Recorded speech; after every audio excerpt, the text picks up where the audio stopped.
What if I told you that everything we see, stars, planets, galaxies, makes up less than 5% of the entire universe? The rest is invisible. Welcome to the mysterious world of dark matter and dark energy. Let's start with dark matter. It's called dark not because it's evil or spooky, but because we can't see it. It doesn't emit, absorb, or reflect light, and yet it's there. When scientists observe galaxies, they notice something strange.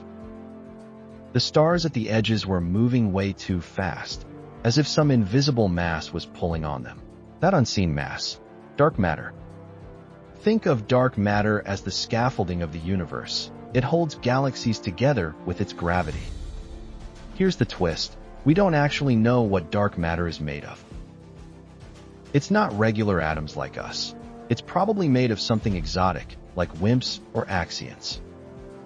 But despite decades of searching, we haven't directly detected it yet. If dark matter holds the universe together, dark energy is trying to tear it apart.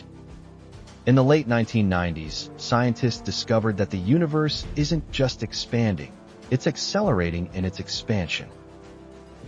That force driving the acceleration? We call it dark energy, and it makes up a whopping 68% of the universe. Let's break it down. Normal matter, everything we know, is just 5%. 27% is dark matter, and the rest, 68%, is dark energy. In other words, most of the universe is invisible, unknown, and unexplained. We might not know exactly what dark matter or dark energy are, but with every observation, we get a little closer to the truth.